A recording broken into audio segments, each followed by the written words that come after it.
뉴스킹 박준입니다. 3부는 킹스맨으로 문을 엽니다. 자, 오늘도 뜨거운 이슈 시원하게 풀어보겠습니다.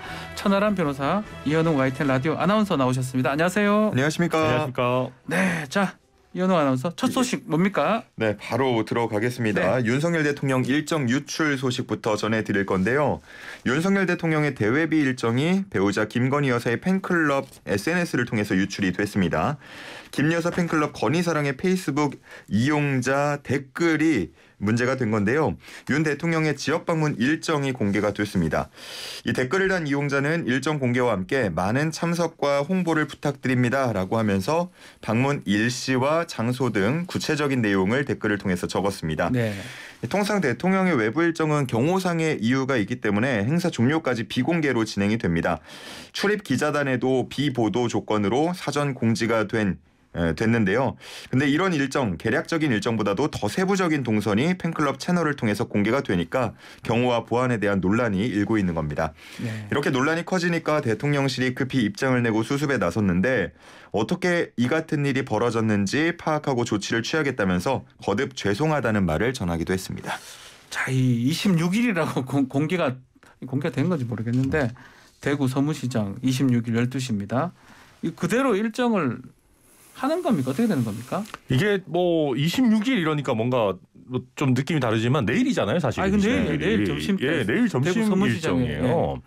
그러니까 이것 때문에 취소를 하기도 제가 봤을 때는 애매할 것 같습니다. 게다가 이제 대구 서문시장 같은 경우는 애당초 불특정 다수인의 참여가 가능한 장소입니다. 그래서 아마 제 예상으로는 좀 경호상의 조치를 강화하고 이거는 그대로 진행하는 게 하지 않을까. 저는 그게 맞지 않나 이렇게 생각합니다. 지금 우리 천하람 위원장도 순천에서 당협위원장을 하고 있으니까 네. 만약에 뭐 VIP라든지 좀 그런 분들이 온다 그러면 미리 당협위원장이나 관계자한테는 일정을 공유하긴 할 것 같아요. 네, 어느 정도는 알려줍니다. 네.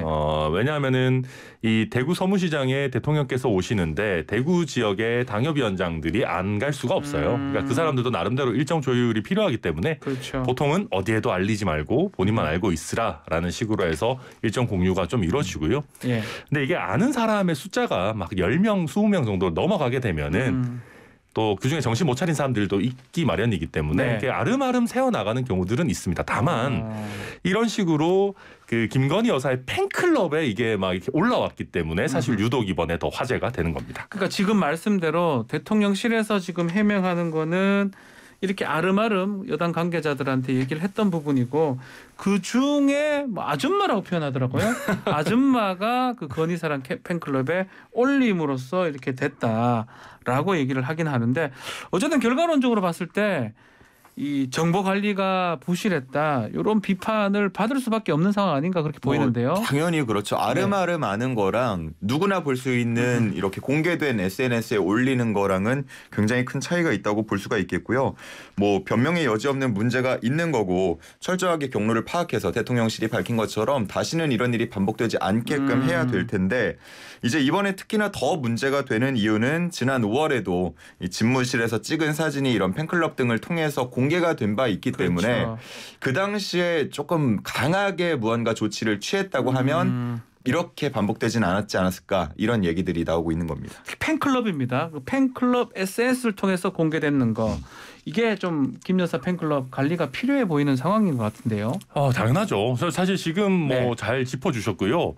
이게 사실은 뭐 팬클럽이라는 게 자발적인 모임이기 때문에 뭐 이걸 없애라 마라 하기 어려운 측면도 있습니다. 그럼에도 불구하고 지금 건희사랑이라는 팬클럽에 대한 관심도 높고 또 비판도 큰 이유는 그때 당시에 비공개된 사진 자료들이 이런 채널을 통해서 공개가 됐었기 때문이거든요. 그래서 물론 김건희 여사가 그 이후에 뭐 강신업 변호사가 하는 활동이나 이런 거는 본인과 관계가 없다라고 선을 긋기는 했습니다마는 많은 국민들께서 이게 뭔가 사적인 영역으로 공적인 정보들이 새어나가는 게 아니냐는 의구심을 가지고 있는 상황이고요.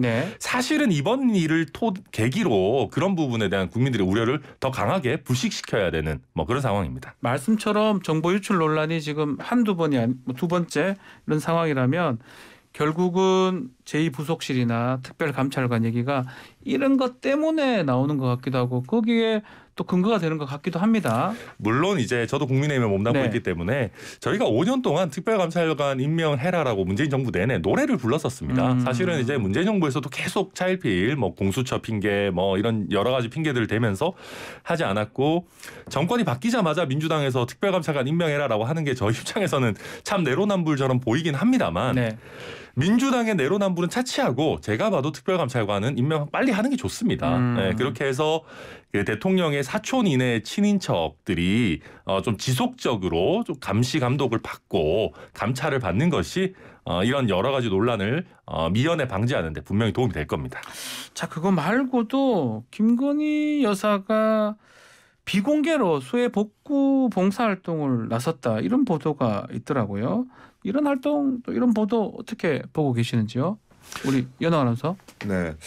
뭐 계속해서 조용한 행보라는 그 키워드가 떠오르게끔 만드는 그런 일정을 계속 이어가고 있는데 네.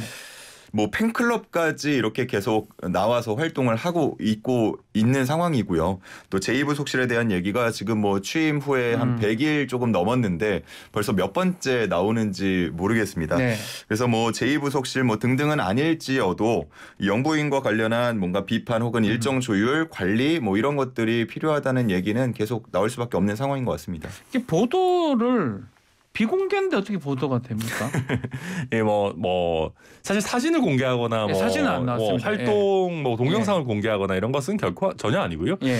그냥 이제 이런 활동을 했다라는 게 새어 나오는 형태로 보도가 된 건데 이게 의도가 돼서 보도가 된 건지는 뭐 확인할 방법은 그건 뭐 알 없습니다. 수가 없겠죠. 네, 그렇고 뭐 다만 그 최근에 김건희 여사와 관련한 국민들의 그 걱정이 뭐 많았지 않습니까? 여러 가지로. 네. 그래서 이렇게 좀 로우키 행보를 가져가는 것 자체는 뭐 그렇게 비판할 일은 아니라고 보고요. 팬클럽 이슈나 제2부속실 이슈 같은 경우도 네. 김건희 여사는 팬클럽과 조금 더 강하게 선을 그을 필요가 있다라는 건 이미 말씀드렸고 제2부속실 같은 경우에 김대기 비서실장은 아니 뭐 대통령실에 400명이나 직원이 있고 제2부속실이라는 게 꼭 필요한 게 아니다라고 했지만 제2부속실이 필요 없다면 김건희 여사의 그 일정이라든지 수행이라든지 이런 걸 누가 담당하고 어떤 체계로 이루어지는지를 조금 더 잘 설명해 줄 필요도 있을 것 같습니다. 체계적으로 해야 되겠죠. 그런 의미에서 뭐 이렇게 비공개 활동하는 것도 이것도 사실은 어떻게 보면 공식적으로 나가야 되지 개인 차원에 나가는 것도 문제가 될 수 있다 이렇게 짚어주시는 거고 어쨌든 공식적 조직은 좀 필요한 거고 특별감찰관도 그래서 이런 얘기가 계속 나오는 거다라고 두 분 말씀 주셨네요. 알겠습니다. 자, 두 번째 소식 뭐죠? 네, 두 번째 소식은 한동훈 장관 취임 100일 기념 축하 화환입니다. 네. 정확히 말하면 꽃바구니일 텐데 어제 오전 법무부 청사 입구계단에 정말 많은 꽃바구니들이 놓여 있었습니다. 어제가 바로 한동훈 법무부 장관 취임 100일을 맞이한 날이었기 때문인데요. 이를 기념하기 위해서 지지자들이 보낸 것으로 보입니다. 출근길 차량에서 내린 한 장관 이를 보면서 미소를 보이기도 했는데 바로 청사로 들어가지 않고 꽃들을 둘러보면서 또 꽃배달을 온 배달원과 인사와 대화를 나누기도 했습니다. 꽃바구니에는 지지자들이 보낸 응원의 메시지도 담겨 있었는데요. 검소원복해 주셔서 감사합니다. 대한민국과 장관님의 100일은 대한민국 국민의 자부심이었습니다. 용기와 헌신 감사합니다. 뭐 이런 메시지가 적혀 있다고 합니다. 야, 이렇게 이런 경우가 있나요? 법무부 장관을 이렇게 100일이라고 100일 됐다고 이렇게 응원을 합니다. 제가 생각해 보면 예. 예전에 제가 연애할 때도 100일을 잘 안 챙겼던 것 같은데 예. 이게 장관 취임 100일을 챙기는 거는 참 특이한 경우인 것 같고요. 물론 과거에 이제 추미애 장관이나 뭐 윤석열 당시 검찰총장의 경우에도 축하 화환, 뭐 응원 화환 같은 것들이 많이 오기는 했었습니다. 네네네. 근데 저는 좀 근본적으로 이런 말씀 드리고 싶어요. 예. 제가 팬클럽이 없어서 배가 아파서 그런 거일 수도 있습니다. 일단 그건 먼저 전제하고 저는 국민들이 정치인에 대해서 팬심을 가지고 응원하는 것은 솔직히 좀 잘 맞지 않다고 생각합니다. 정치인이나 행정관료는 국민들이 이용하고 뭐 이용이라는 표현이 좀 그러면 활용하고 선택해야 되는 그런 존재들인 것이지 무조건 팬심을 가지고 응원할 존재들은 아니라고 생각하고요.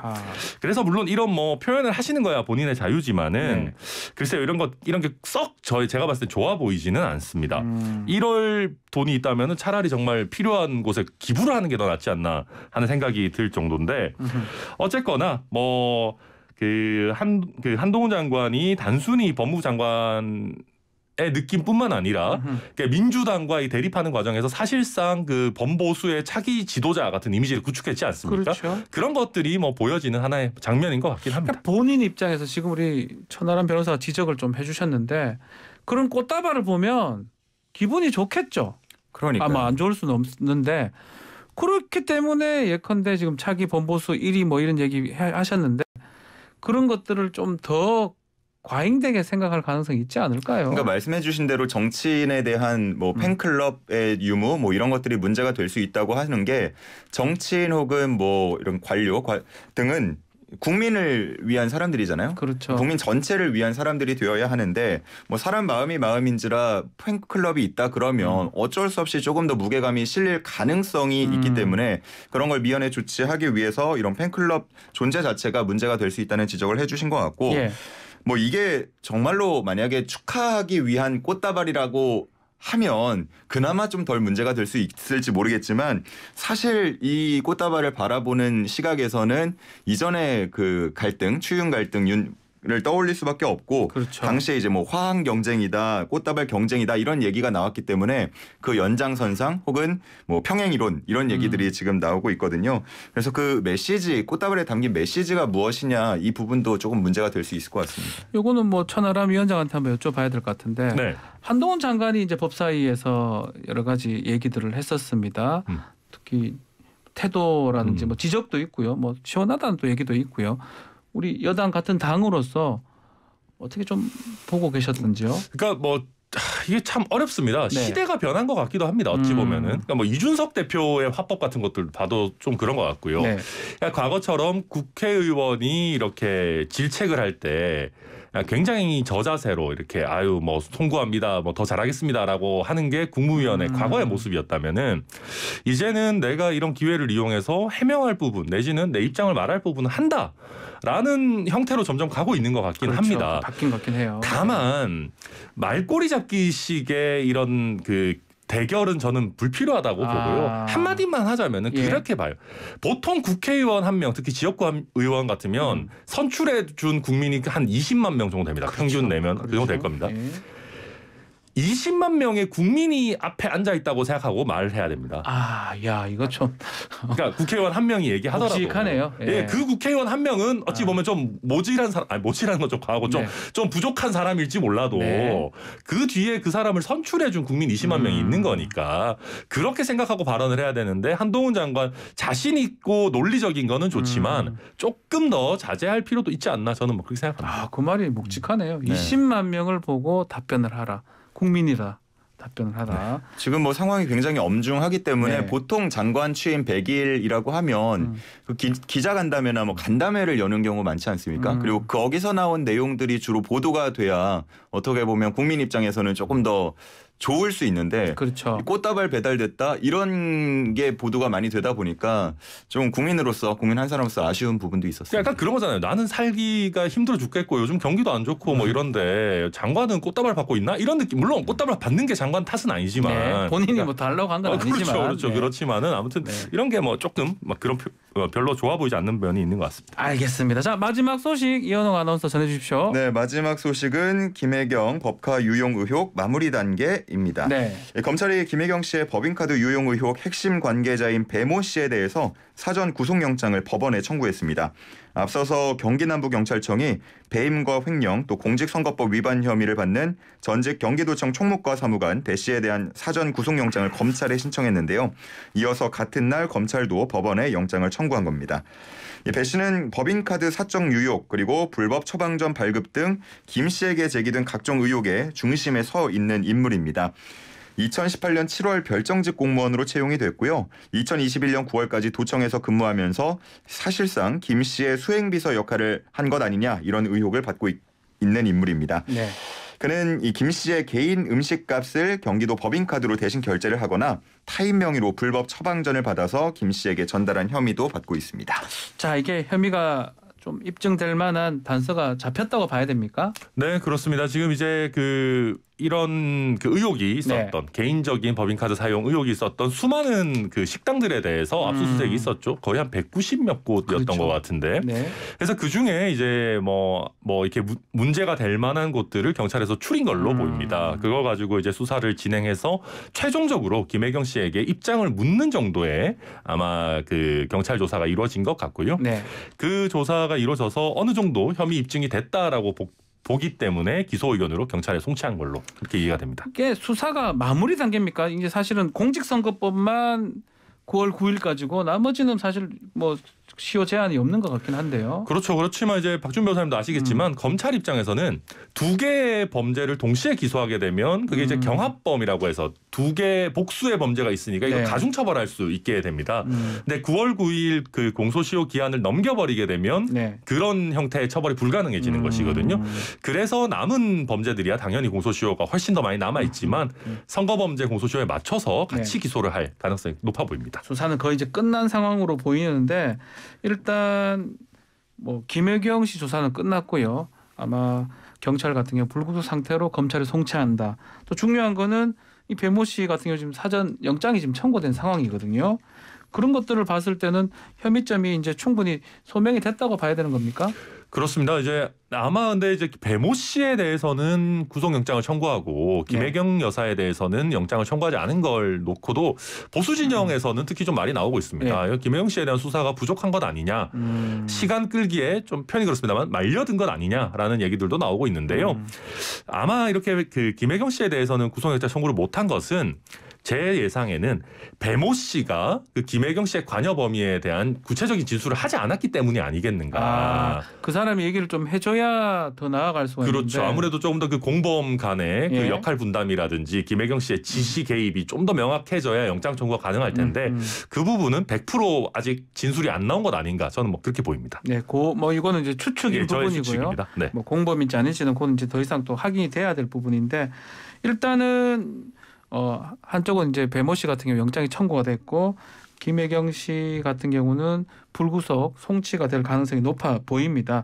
자, 이거 말고도 허위 경력 의혹 김건희 여사 부분이죠. 이것도 불송치 결정을 내렸던 것 같아요. 자, 이 경찰의 이 결정은 어떻게 보십니까? 뭐 저도 사실 구체적인 내용을 안 봐서 뭐라 얘기를 하기는 그렇습니다만은 이 허위 경력 의혹이라는 것이 이제 사실 범죄가 되기에는 그러니까 몇 가지 허들이 있습니다.